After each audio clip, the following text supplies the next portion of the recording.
Alarbialina faraka amroapolo ny volana febroary taona 2024 miaraba tompoko vavy sy tompoko lary dia misaotra anao sady ihany koa manaraka ny fandaharana aliresahana anao ny sehatra ary dia manasa anao anaraka izany fandaharana izany hatramin'ny farany ety ampiandohana aloha dia tsara ihany koa mampatsiahy antsika fa azo atao tsara ny manaraka ny fandaharana ao amin'ny pejy Facebook ny Record Madagasikara azonao atao tsara ny mametraka commentaire na faneho-kevitra mahakasika ny resadresaka eto na ihany koa manao partage na manao fizarana izany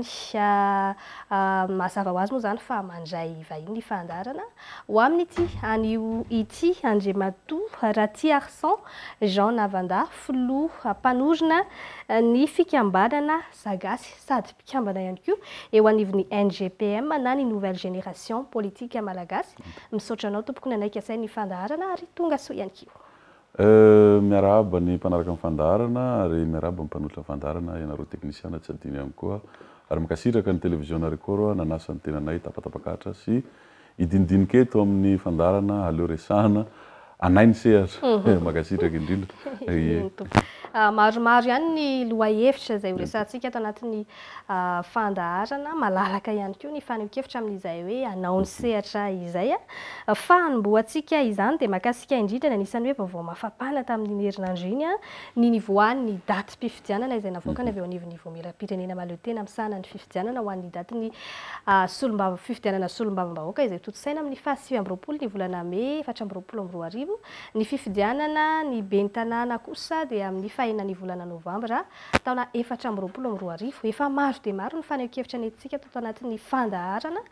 tao anatin'ny fampahalalam-baovao ihany koa fa ho amin'ny tianio ity izany dia Andriamatoa Raty Arsan Jean Navanda indray no hitondra ny heviny sy ny fomba fijeriny mahakasika izay hoe fandraisana ny fivoahany daty mpifidianana izay maro no teny hoe tokony fifidianana ben'ny tanàna no nandeha aloha maro ihany koa nefa no teny hoe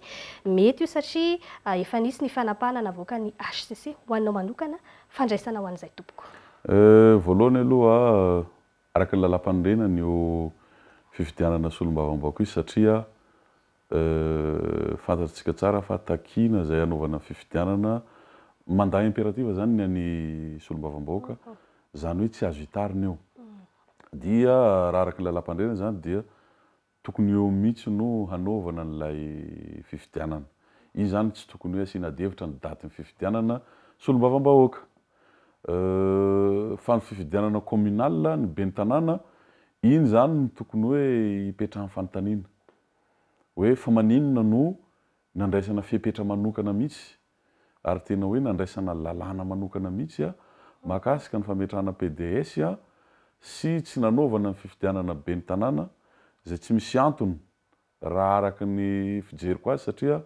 tsy misy antony tsy tokony nafanana natanteraka ny fifidianana ben'ny tanàna taoriana ny fifidianana filoham-pirenena teo satria fantatsika tsara fa ny fifidianana filoham-pirenena tsy nisy fiodinana faharoa. Ny CENI efa niomana amin'ny siny fiodinana faharoa. Dika zany raha olana ara-bola le izy dia tsy mipetraka satria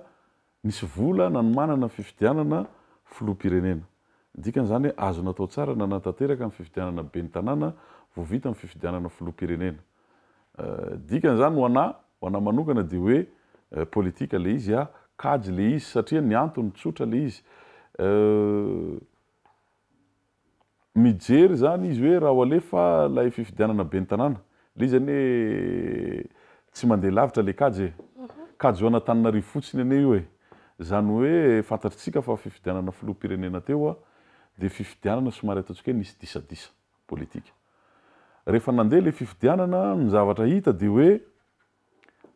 ny hena ny tany latsaky ny 500 ny tany favitsiana nandeha ny fidy. Rehefa natao le kajy nefa ny eo amin'ny fitondrana ihany no afaka niasika an'izay fifidianana izay tena nanomana izy an'ilay fifidianana ary ataontsika hoe zay ezaka faraka izay ho tratrany no nataony mba azahoany vato tamin'iny fifidianana filoham-pirenena iny. Zavatra hitantsika nefa tao anatin'izay dia ataontsika hoe tsy nihoatra ny 50 isan-jato le izy latsaky ny 80 isan-jato no azony filoha Andrajoelina tamin'ny fifidianana iny dia raha atao zay kajy zay fa 10 isan-jato ny tany favitriana nandeha ny fidy dia midika zany zay fa teo amin'ny 20 isanjato eo ihany zany no ataontsika hoe ny olom-pirenena amin'ny ezaka zay natao farak'izay ambony no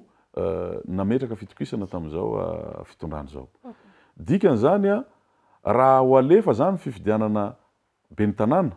zany hoe ny 20 isanjato amin'ny 70 isanjato nandeha mifidy koa zany aty amin'ny fanoherana. Dikan'izany raha apetraka raha alefa le fifidianana ben'ny tanàna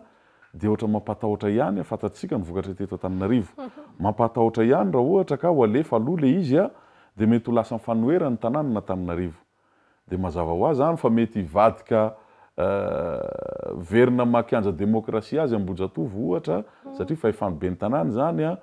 dia mety hiaratsika ihany koa fa miborony ben'ny tanàna dia eo ny lapan'ny tanàna eo amin'ny 13 mai zany hoe mety miteraka ataontsika hoe tanjaka ho amin'ny fanoherana izay anandefasana ny fifidianana ben'ny tanàna aloha zay dia ny safidy ny fanjakana hoe aleo aloha fifidianana solombavam-bahoaka zay tsy maintsy atao io satria takiny lalapan'ny renana izay le ataontsika hoe anaovana fifidianana solombavam-bahoaka izay dia zay no anton'izay zavatra zay raha le hoe fifidianana ben'ny tanàna sy solombavam-bahoaka nasitsika resaka kajy le izy kajy mipetraka fa ihany koa fempotoana takiny lalapan'ny renana ihany koa raha solombavam-bahoaka. Ao anatin'izay fifidianana solombavam-bahoaka izay nisy ny efa fanambarana nataony teo anivon'ny Senina mpiakatra ho avy roeny ny caution na ny antom-bola izay ho alohan'ireo fidiana ho solombavam-bahoaka izay raha 5 tapitrisa ariary tamin'ny fifidianana farany dia nanambara ny Seni fa ho ampiakarina 10 tapitrisa ariary. Rehefa nivoaka nefa ny fanapahana teo anivon'ny ministeran'ny aty-tany dia lasa 20 tapitrisa ariary ilay caution. Manahoana kosa ny fandraisana amin'izao? Raisitsika le izy ino moa zany apetrako le izy hoe raisitsika amin'le marobola fotsiny aloha zany. Raha le marobola zany napetraky ny Seni mara tokoa le izy tamin'izay latsaka 5 tapitrisa no caution aloha dia nametraka ny Seni hoe 10 tapitrisa. Raha eo aloha no jereko dia hoe ny Seni no ikarakara amin'ny fifidianana. Ny Seni zany mahalala hoe izao no marobola tokony ho alaina amin'ny mpilatsaka ho fidiana. Dia ino moa no navoakany? Raha ny lojika zany dia hoe kajy avy aiza zany nataon'ny Seni dia kajy avy aiza no nataon'ny gouvernement na tonga n'iny nivoaka ho 20 tapitrisa ariary. Raha jerena koa nefa le izy dia ohatrany hoe satria niakatra 4 voeny ny caution tamin'ny fifidianana filoham-pirenena dia azo apetraka ho maridrefo koa zay ve hoe ny raisin'ny gouvernement hoe ampiakarina 4 voeny koa zany le fifidianana caution apetraka ho an'ny fifidianana solombavam-bahoaka. Niangavy amin'inona le kajy nametrahany gouvernement tan'izay zavatra zay. Satria raha apetraka le izy hoe zay mahazo 10 isanjato no mihoatra no miverina ilay vola. Raha ataontsika hoe any zany nahatonga le izy sao dia kely le vola hoentina ho ampiasaina ao anatin'le izy ahafahana mampandeha le fifidianana. Dia io zao hoe ny fifidianana solombavam-bahoaka dia fifidianana manakaiky vahoaka dia inona fa tsy ho vitsy mihitsy ny candidat hirotsaka solombavam-bahoaka. Dikan'izany tsy ho azo eritreretina mihitsy hoe ho betsaka ny vola hiverina any amin'ny candidat mpirotsaka satria tsy maintsy hizara ho latsaky ny 50, 10, 20 ohatr'izay isanjato no ho azo mpifaninana ao anatin'izay zavatra zay. Dika zany tsy lojika le izy hoe nampiakarina le izy sao dia le vola hiverina indray no be dia be noho ny vola tsy hiverina. Fa raha ny lojika raha dia hoe rehefa nampiakariny gouvernemanta le izy dia mety mihena ny mpifaninana latsaka dia lojika mety ny mahatafaverim-bola indray no be dia be satria 10 isanjato dia mamerim-bola. Dikan'izany mety ho betsaka ny vola hiverina zay tsy ho lasa ho ahafahany Seni mampiasa an'izay zavatra zay. Inona ary zany le izy? Raha ataontsika hoe tsy kajim-bola le izy dia tsotra le izy kajikajy politika le izy namanando satria mahakajikajy politika zay moa ny politika. Ny politika anie kajy. Zany hoe ny mpanao politika zany dia mametraka kajy izy. Dia za manokana zany mametraka hoe kajy ataon'ny fanjakana io raha ampifandraisiko amin'le fifidianana filoham-pirenena to dia hoe mba tsy ataovy kajy akaiky kely anie le izy 119 ny district raika amin'ny 50 ny solombavam-bahoaka zay tsy maintsy ho fiditsika. Dia antoko politika manahoana no hanana 20 millions d'ariary raha eto Madagasikara ampitomboina ny raika amin'ny 50 raika amin'ny 50 amin'ny zato toerana zany hoe ao anatin'ny 119 district zay moa ny ilatsana ataontsika hoe 119 district zany hoe manana candidat zany ianao ao anatin'izay zavatra zay andoavanao 20 tapitrisa mba ataovana ny kajy. antoko izy eto voalohany aloha zay zavatra zay de efa mametraka hoe tsy fampandraisana anjara intsony na mavitrika ireo ataontsika hoe antoko politika izay mbola tsy teo amin'ny fitondrana satria fantatsika fa ny antoko politika raha mbola tsy nitondra de mbola miaina amin'ny ataontsika hoe latsakemboky ny mpikambana izy miaina amin'ny ataontsika hoe mbola aktivité madinidinika tsy hanana fahafahana amin'izany zavatra zany dikan'izany ny olana ao anatin'izay zavatra zay de zao hoe efa nakisaka zany le mpanao politika tsy hanjay anjara tsony amin'ny fifidianana fa ny mpandraraha indray zany no antsona hanao politika de ho lasa candidat amin'ny fifidianana sy olom-bavam-bahoaka de alavitsika sarasaina le olona zany tsy misehatra anaty politika fa mpandraraha izy de ho antsonao izy hanao fifidianana ilatsaka de inona zany ny ao an-tsainy mpandraraha de mandraraha ihany ny ataony dikan'izany resaka mivadika business politika indray zany nisy eto Madagasikara de aiza ho aiza le fampandrosoana ao anatin'izay zavatra zay aiza ho aiza ny toeran'le mpisehatra politika amin'izay zavatra zay aiza ho aiza fa indrindra ny fampandraisana andraikitra ny tanora satria zay araka ny tenenao teo de mpikambana ao anaty nouvelle génération politique tanora daholo ny ao tanora mbola ataontsika hoe any anatin'ny fitantanana mbola ataontsika hoe anatin'ny sehatra ny fiariana vao manomboka aiza ny fahafahany hametraka ny diantanana na ny vinany zay eritreretina na narenana ny firenena satria napetrakatsika fa ny tanora no avy amin'ny firenena de aiza ny fijerenana zay tanora hanjay anjara amin'ny fanaovana politika zay satria vao anomboka fotsiny izy zany de efa peponao moral ny hoe roapolo tapitrisa misy distrika namanando roapolo tapitrisa zany mahalany député anankiray raha hoentiny milatsaka ao amin'le distrika nefa iny roapolo tapitrisa iny mbola vao caution fotsiny zany olo akoatran'ny volana vanao propagande fantatritsika ny fanaovana fifidianana eto Madagasikara fa niasaka an'izany tenanay fa ny eto tsy maintsy ianao mikarakara andreo mpifidy reo dikan'izany raha raisitsika fotsiny hoe ny fanaovana t-shirt fanaovana zao rehetrarehetra zao zay tsy maintsy atao zany mandainga ny olona niteny teto zay tsy nanao t-shirt fa lany zay sy olom-bavam-bahoaka fa tsy nanao t-shirt na tsy ny zavatra ny zaraina fa tena mitehaka an'izany olona zany ary manohana an'izany raha nisy zany hoe ty olona ty latsaka de tsy nanao ininina izy fa de ny fotokeviny fotsiny netiny de lany sy olom-bavam-bahoaka izy zany hoe misy fandanina atao ao aiza ho aiza zay zavatra zay de ina mety ho fiatraikan' zay de mampatahotra ihany le hoe Madagasikara tsy maintsy mandroso satria le olona te hampandroso zany mety tsy hanana fahafahana izy arabola fa mety manana fotokevitra izy mety manana fahavononana izy fa sakana zany lay caution apetraka ao anatin'le izy mety misy mitenany hoe 20 millions d'ariary moa zany efa tsy ananana kaona moa ny afahany miatrika fifidianana izy nazavaiko teo misy distrika zany vola zany de efa mety hoe afahany manatanteraka satria misy distrika ne misy 10,000 électeur ray alina ohatry zany mandeha mifidy tsy betsaka dikan'izany sakana ho azy lay fametrahana io caution io dikany koa manaraka an'izay zay ny tena hoe kajo politique le izy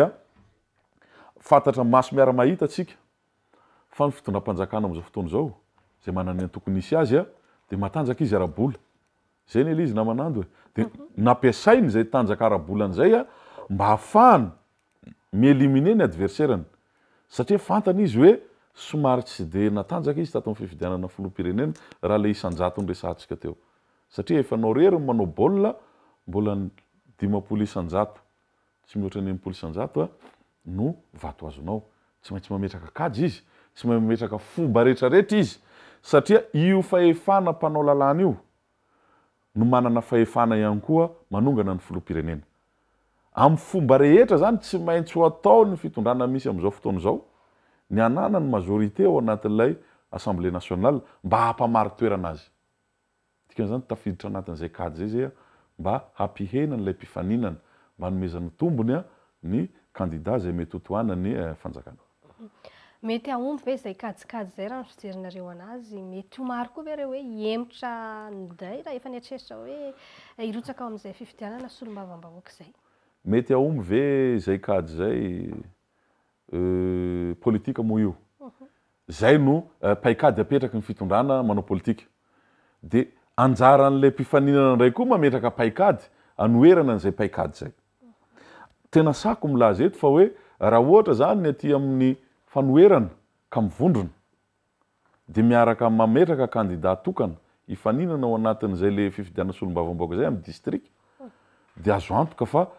tsy tombona zay kady zay mety ifanantsahana le kady de zavatra hitatsika nefa am'izao fotoana zao a hitatsika fa misamatsamaka ny aty anatin'ny fanoerana raha raisitsika hoe ny fanoerana ngeza be nisy tamin'ny farany teo zao tamin'ny fifidianana de ny C11 de fa tsy haiko hoe efa misy C5 zao de tsy haiko hoe ivoaka koa ny C2 de tsy haiko hoe firy ny ambiny eo sisa de misy koa nefa niverina andakazera zany hoe efa niverina tany anatin'ny fitondrana zay nitoanany teo aloha de efa miverina any misy am'izany efa ao anatin'izany zavatra zany de tsika hoe de raha apetrakanao amiko le fanontaniana hoe mety ahomby ve ny paikady ny fanjakana raha izao toerana misy ny fanoerana zao aloha de mety ahomby zay paikady ny fanjakana zay ary lojika le kajy napetrany hoe 20% ao anatin'ny 1.50% no tratrariny satria dikan'izay ampiasa vola izy. Efa miresaka an'izay fifidianana izay ihany aloha tsika de tohizantsika amin'izay mahakasika ny betsaka ihany koa ny fihaino-kevitra mahakasika ny CNI sy ny HCC mety azo itokisana tsara ve ny reo andrim-panjakana roa reo anatin'izay fiatriana ny fifidianana roa izay anisan'ny tena manakaiky vahoaka izay. Ny fifidianana namanando a de famerenana ny fahefanany amin'ny vahoaka de ny vahoaka mametraka ny solotenany a indrindra fa fifidiana solombavam-bahoaka zany hoe solotena ny vahoaka ao anatin'ilay fitondrana zany hitondra ny etahitam-bahoaka hanao lalàna ifanaraka amin'izay etahitam-bahoaka zay ny asan'ny solombavam-bahoaka mipetraka anao atokisana ny CNI tsy atokisana ny ACC amiko tsy any le izy za manokana efa niatrika fifidianana ny fifidianana ohatran'ny baolina eo na mangalatra ary ny arbitre rehefa mamono baolina be de be anao tsy hainy ataony eo na baolina maty ve tsotsofiny raha ianao sy goal rery sisao maty le baolina dinina ro nitsofiny eo ataonao roger ve iny nefa ianao rery dikan'izany amiko le izy de hoe tsy de any loatra atao koa hoe tsy manamaivana le hoe mitanila ny ACC na tsy azo atokisana ny CNI tsy any loatra ny ana fa amiko le hoe le fasahin'le vahoaka haneho ny safidiny zay no vahaolana eritreretintsika zany hoe efa polisan-jaty any mandeha mifidy ohatra aiza le ataontsika hoe le safidim-bahoaka amiko le izy a de tsotra fotsiny le izy hoe tokony le vahoaka mihitsy no tonga saina vahaolana am'izany resaka resanao zany manko resabe teto amin'ny firenena zany tsy atokisana ny CNI tsy atokisana ny ACC io efa fantatra voka-pifidianana fantatra mialoha amiko tsy marina zany raha ohatra ka tena 20% na 7% ny vahoaka malagasy ny olo-pirenena malagasy mandeha mifidy na manando a de tsy maintsy hivoaka eo ihany efa nisy ane zany tamin'ny fifidianana ben'ny tanàna tamin'ny taona 7 angamba izay raha tsy diso ny fitadidiako fa tena zay nametrana ny filoha-pirenena tamin'izao io ao ben'ny tanàna tamin'izany androny fa tena ambony be ny tany favosiana mpifidy de ambony be koa ny vato azony ka ninninona zavatra natao teo a de tafapetraka ihany izy ben'ny tanàna zany tiako hisarihana ny sain'ny mpifidy le hoe zay tsy andeha hifidy a fa io efa fantatra io de raha vao zay ny zavatra ataontsika de tsy ho tafapetraka ny safiditsika fa zay tiany manam-bola sy mpitondra ihany zany no tanteraka eto amin'ny firenena ty fa de hoe ny vahaolana am'izany de ny fandehanan'ny olo-pirenena mandeha mifidy maneho ny safidiny fa rehefa tena miara-morona ny olo-pirenena tena ambony be io tany fandehanana mifidy io a de tsy maintsy tanteraka ihany le safidim-bahoaka raha ataontsika ve hoe le candidat anankiray 30% ny anankiray 70% ny vatony eo ahoana moa ny angalarana an'izany fa le izy vokatritsika tsy mandeha mifidy a zavatra efa niainana zany tamin'ny fifidiana 2014 natreo le olonanao a entaninao izy andeha hifidy fa sasasasany ihany mandeha mifidy de tsy mifanalavitra le vatonao ohatra de ina zava-misy analana fotsiny eo vao afaka miasa ny CNI sy ny ACC am'izay fotoana zay hoe ato ty nisy problema zao ty misy vato vononao de resy ianao fa raha ataontsika hoe lavitra be ny elanelana sarotra ny angalarana am'izany namanando sarotra ny angalarana am'izany zavatra zany de ny teneniko hoe tsy miankina am'izany io fa miankina amin'ny tany olo-pirenena mandeha mifidy no ahafahana mangalatra sy mahafahana maneho ny tena safidim-bahoaka Anisan'ny candidat solombavam-bahoaka ianao tamin'ny taona 2024 mbola ho anisan'izay ve ianao amin'ity taona 2024 ity? Namanahando izy niteneninao teo hoe za de mpikambana mavitrika ihany koa ary feno anatin'ny nouvelle génération politique. Izahay ao de efa nifametraka hoe anjaran'io hetsika moa le izy io hetsika io no mamaritra hoe izao no fifidianana rehetratsika, izao no fifidianana andraisantsika anjara, fa zay aloha de hoe amin'ny fifidianana rehetra misy eto amin'ny firenena manomboka zao de handray anjara ny nouvelle génération politique. Ny fomba sy ny endrika isehon'izay fandraisana anjara zay izay mbola faritan'io hetsika io de sarotra be amiko ny teny androany hoe za candidat na za tsy ho candidat satria mbola miankina amin'izay vovonana misy anay zay le izy iarahantsika mahalala koa fa rehefa amin'ny fifidianana ohatran'izao indrindra hita ny zavatra nisy tamin'ny fifidianana filoham-pirenena teo de ny ataontsika hoe mivovonana rehetrarehetra amin'izao fotoana zao de midinidinika momba an'izay zavatra zay dikan'izany raha amin'ny androany aloha mbola tsy manana valiteny amin'izay satria tsy afaka elo lalana n'ilay ataontsika hoe hetsika efa nekena sy hoe nankatoavina hoe atotsika manao ny hetsika rehetrarehetra ho fanarenana ny firenena sy ho fandraisana anjara amin'ny fifidianana rehetrarehetra zay izy. Efa niresaka ny NGPM teo ihany moa tsika sady efa natsiditsiditsika matetika ny nouvelle génération politique malagasy. Mety hoe misy amin'ny mpijery atsika ny tokantrano any mety zao mihitsy vao maheno an'izay fotoana angamba zao ampahafantarina hoe inona marina moa ny NGPM, inona ny tanjona, foto-kevitra hijoroana ao anatin'izay. Ny NGPM na nouvelle génération politique malagasy de teraka taoriana le fifidianana filoham-pirenena reny. Ny antony de natsapa zay hoe aizany toerana ho an'ny tanora zay misehatra anatin'ny politika. Satria rehefa jerentsika tokoa le izy de ohatrany hoe atao fitaovana foana ny tanora zany ahafahana maka toerana. Izahay rehetra ao anatin'ny NGPM reo presque tanora efa nandray anjara tamin'ny fifidianana daholo. Misy ny lany, misy ny tsy lany. Matsapa zany zay hoe raha izao fanaovana politika eto amin'ny firenena zao sarotra be ny inoana hoe androso Madagasikara. Ndao ary tsika hanangana ivondrona de hanangana hery anankiray hoentsika maneho hoe hafa ndray zao ny fomba fanaovana politika eto amin'ny firenena. Ny fanaovana politika teo aloha de hoe zay mitondra manan-karena de le vahoaka mihamahatra. Fa ny NGPM zany de hoe ovaintsika zay zavatra zay de le hoe le toe-tsaina hoe gainy any zany hoe samy mahazo tombony na ny mpitondra na ny vahoaka hoentina. Zay ny toe-tsaina mibaiko anao anatin'le izy. Dia ao anatin'izay ihany koa de hoe ovaina indray ny fomba fijery ao anatin'ny fanaovana politika. Satria ny fanaovana politika eto amintsika de extrémiste zany hoe na tena manohana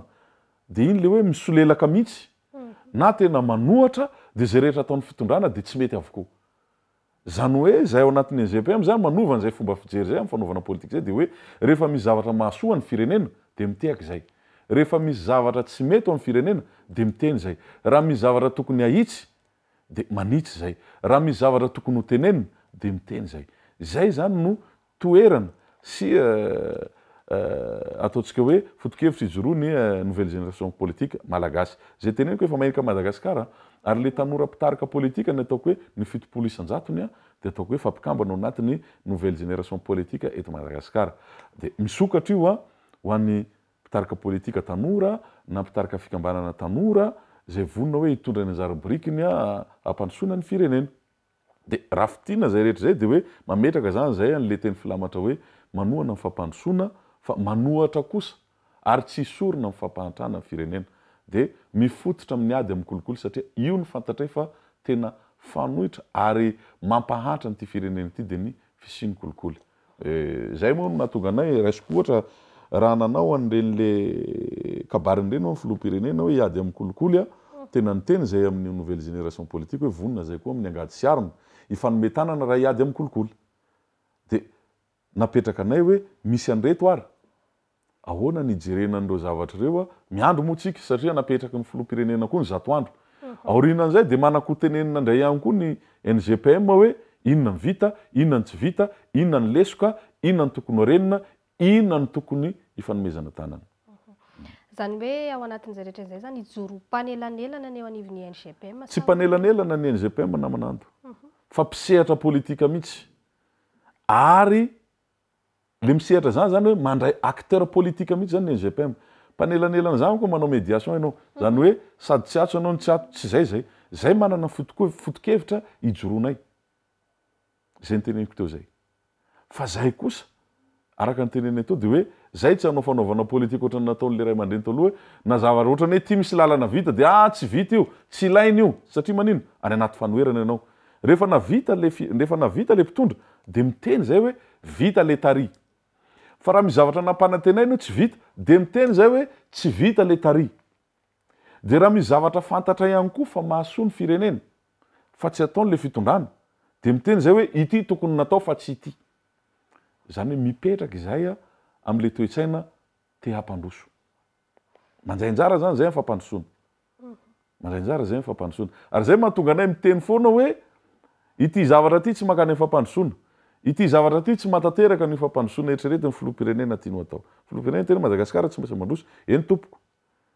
Madagasikara ny tsy maintsy handroso hoe fa oviana amin'ny fotoana manahoana afaka 5 andro afaka 5 volana afaka 5 taona afaka 30 taona ve sa afaka 5 taona sa afaka 2 taona sa afaka 50 taona ny anay GPM hoe raha Madagasikara mandroso zany dia hoe ahoana le socle ahoana zany le hoe fototra ahafahana hitarafana hoe Madagasikara tsy maintsy handroso zany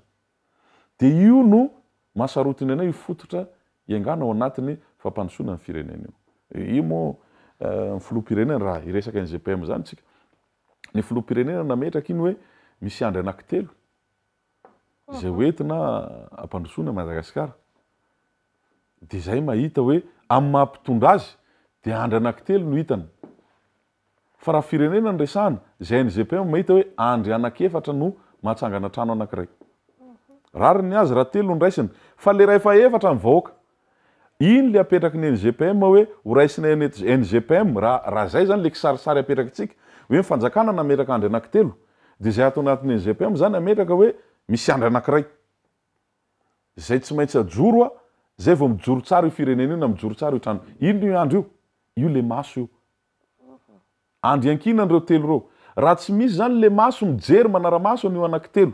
tenen'ny filoham-pirenena mifantaterahany sy ny mety lesiko anatiny dia tsy mijoro io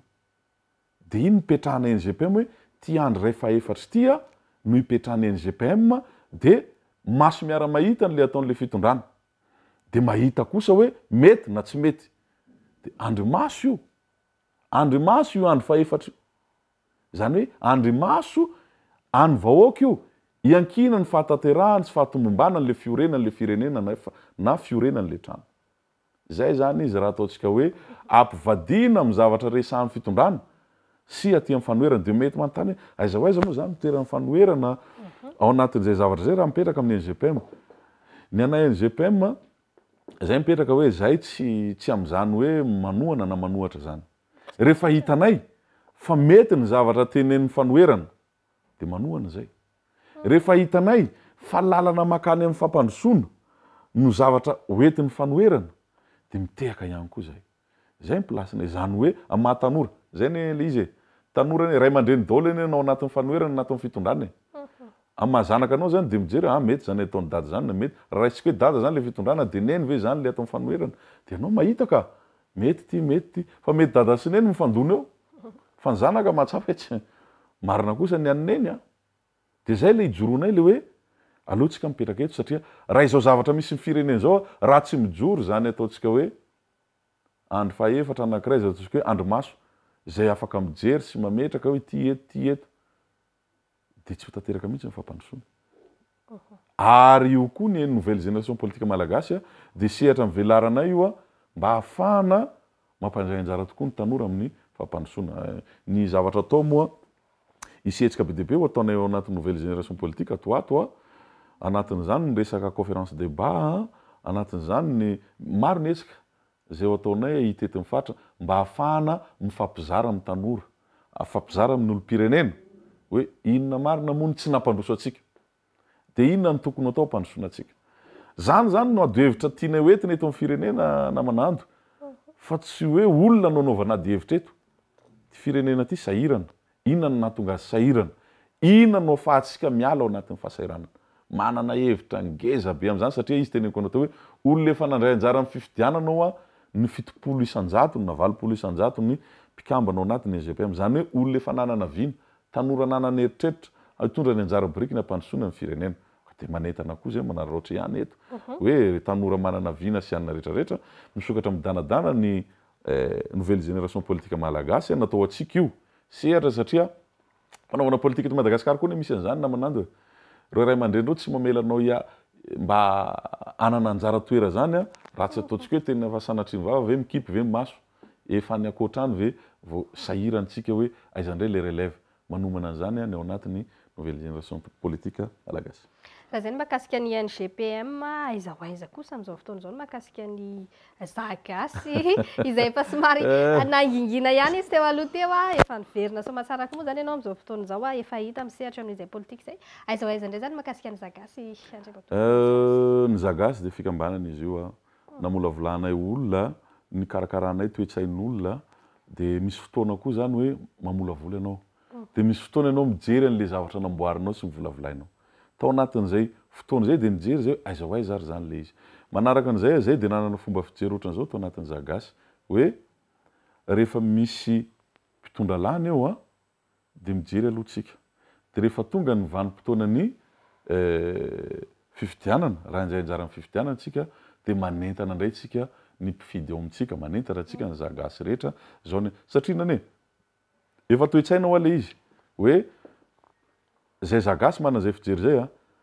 rehefa nandeha fifidianana ka misy olona lany eo dia apetraka anay zay zany ny safidy amin'ny vahoaka dia misy fepotona io iasan'le olona dia ajainay zay anay zany dia dikan'izany manomboka eo indray zany dia miverina amin'ny fiainana andavanandro mahazatra dia mikarakara indray manomana indray mamolavola n'lay mpikambanao anatiny hiatrika fifidianana manaraka dia izy hoe tsy hoe la izy marina le teninao iny hoe hita indray nareo ty teo tsy hita mihitsy marina mihitsy zay satria ty taona tena taona amin'ny fifidianana dikan'izany raha te handray anjara anao fampandrosoana amin'ny firenena dia dikany tsy maintsy mandray anjara ao anatin'izay le ataontsika hoe fahafahana ho isan'ny acteur ao anatin'le fampandrosoana dikan'izany tsy maintsy mandray anjara anao anatin'ny fifidianana inona apetrakanao candidat ve tsy mitovy zay le hoe mandray anjara sy candidat ao anatin'ny fifidianana atreto zay zany tsy maintsy mandray anjara ao anatin'ny fifidianana zagasy na ho candidat na tsy ho candidat mandray anjara amin'ny fifidianana solombavam-bahoaka fa ihany koa amin'ny fifidianana rehetra zay isy eto amin'ny firenena ho anareo kosa raha apetraka hoe zagasy na nouvelle génération politique malagasy ihany koa anisan'ny fifidianana manakaiky vahoaka ho araka ny nambarako teo ny fifidianana bentanana sy ny fifidianana solombavam-bahoaka anisan'ny kirakira be ihany koa anatin'izany na ndresaka fifidianana na ndresaka lisitra ny sefokotany aminareo hoe tokony hirosona tokoa zany hoe fifidianana sy fokotany zany za nitendrena foana hatramin'izay ary tena nahitana olana foana matetika ny mahakasika ny resaka fokotany sy ny sefokotany tena marina ary tsara fipetraka zay fanontanianao zay satria zay zagasy dia mametraka amin'ny politika anay mazava mifototra amin'ny fokon'olona mifototra amin'ny fokon'olona satria zay mahita hoe raha tsy io fokon'olona io no mandray anjara amin'ny fiainana politika eto amin'ny firenena raha tsy io fokon'olona io no mena ny hasiny apetraka amin'ny toerana tokony hisy azy mazava ane ny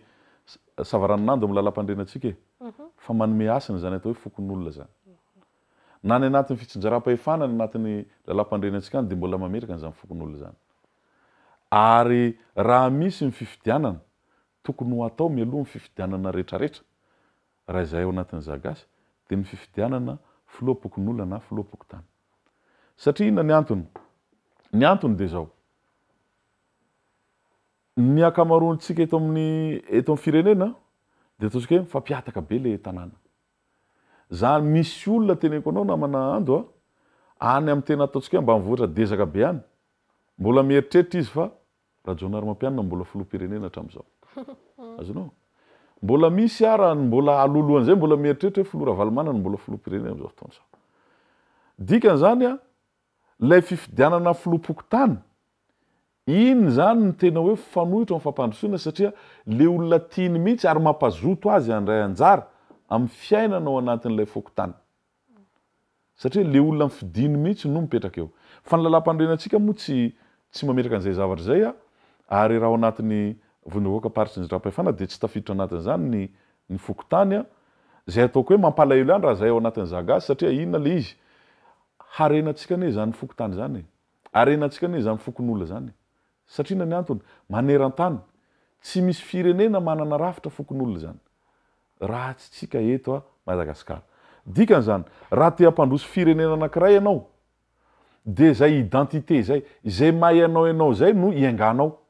de mandroso ianao rafitra napetraky ny vahoaka malagasy eto amin'ny firenena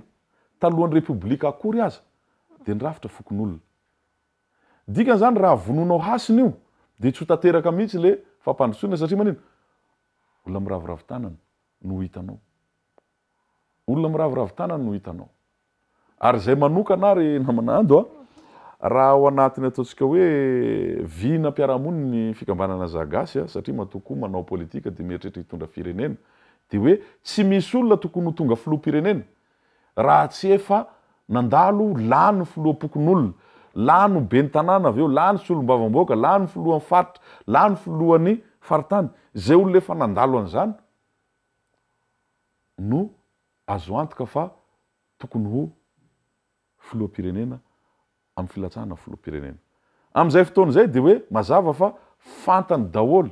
na iresaka fokotany ianao fantany iresaka fivondronam-pokotany ianao fantany iresaka district ianao fantany iresaka faritra ianao fantany zany hoe tsy olona vahiny na olona mbola mety ho azon'ny olona mbakaina zany zay filoham-pirenena amin'izay fotoana izay ka raha iresaka anao fividianana filoham-pokotany tsy ny zagasy rery ihany fa ny gasy rehetra mihitsy no mangataka an'izany aleo fidinay lay filoham-pokotany satria io fokotany io fokon'olona io ny rafitra eritreretin'ny gasy karazana ohatrany hoe firenena kely ao anatin'le firenena ary ny tena izy ara le filoham-pokotany mihitsy raha zay zagasy ireo ihany koa no tokony ho lasa mpanolontsaina ny tanàna de am'ireo no fidianana ny ho ben'ny tanàna de amin'izay fotoana izay tsy misy fokotany adino rehefa tsisy fokotany adino namanando de ny firenena rehetra mihitsy no mandroso rehefa mandroso ny fokotany rehetrarehetra satria le fokotany no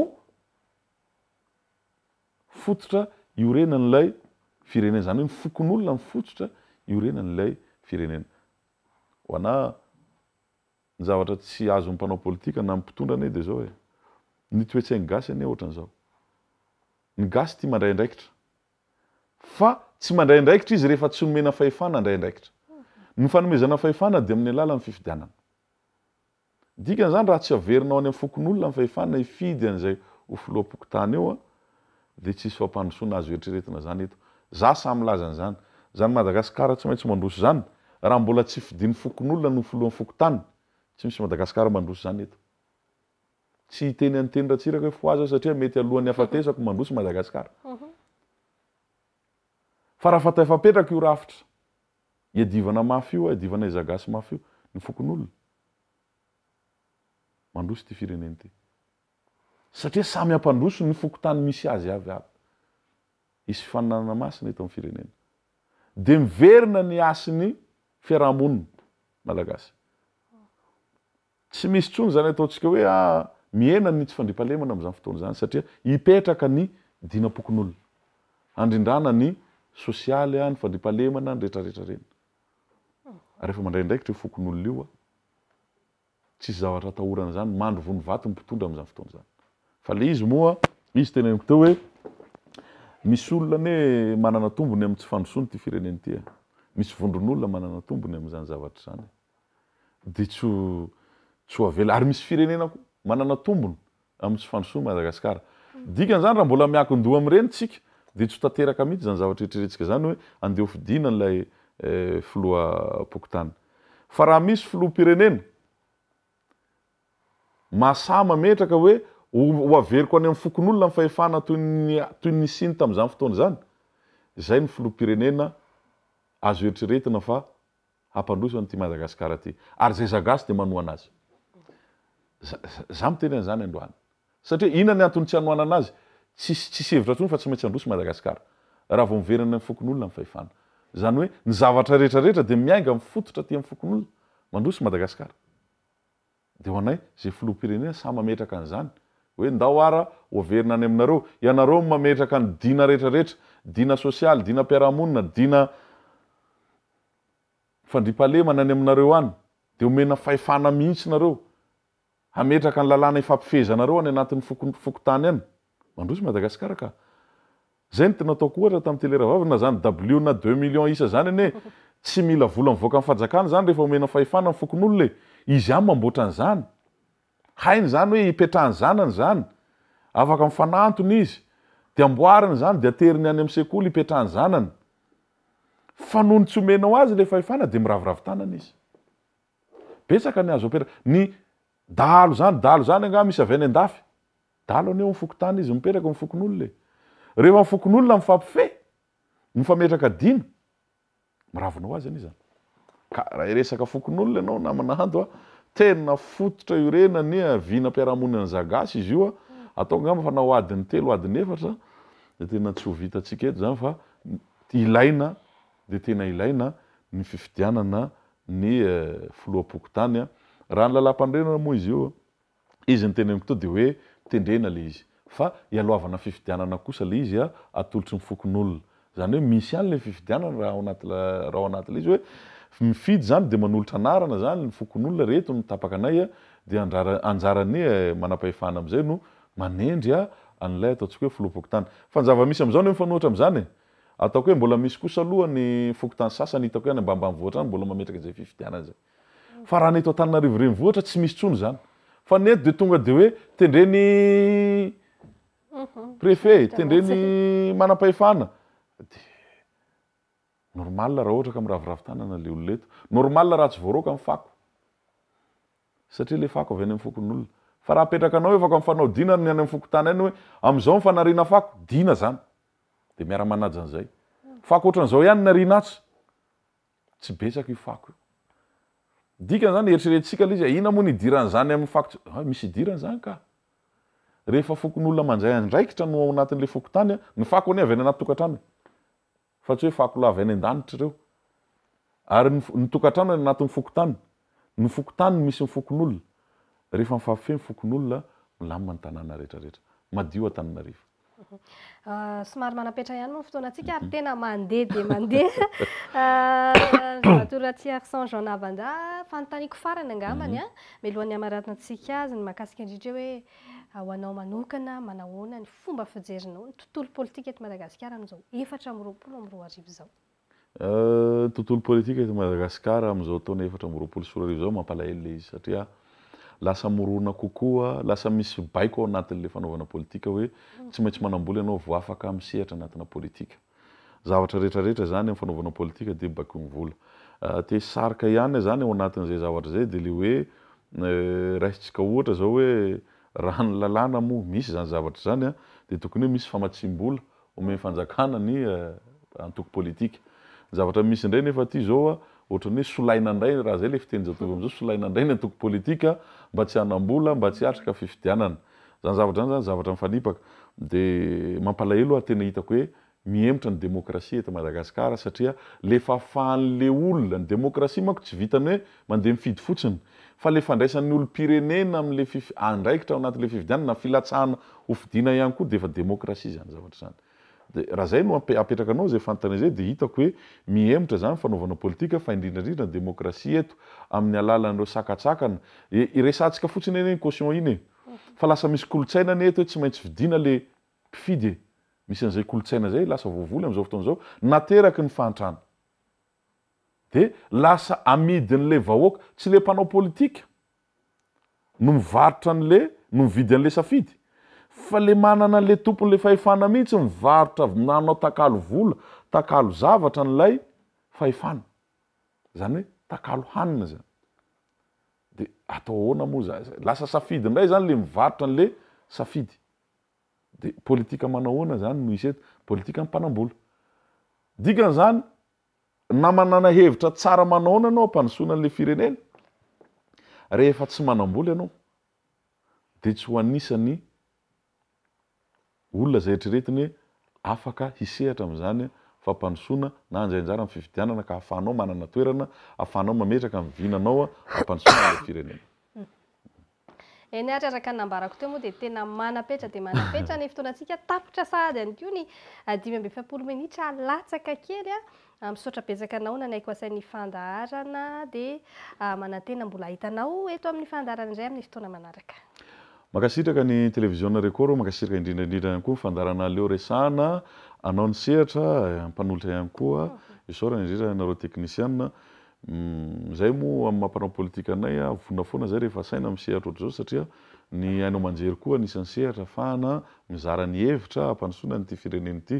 dia makasitraka ny rehetrarehetra ihany koa nareo mpanaraka koa tsy adino amin'izao alina izao manaraka anay avy aty amin'ny televiziona record makasitraka anareo mpanaraka amin'ny fandaharana rehetrarehetra manerana ny nosy sy manerana izao tontolo izao. Misaotra antsika nanaraka ny fandaharana hatramin'ny farany ary. Raha izao ianareo vao sindra mijery ny fandaharana dia azonareo atao tsara ny mamerina manaraka ny fandaharana ao amin'ny pejy ny Record Madagasikara dia mandrapitafaindray ary tompoko vavy sy tompoko lahy.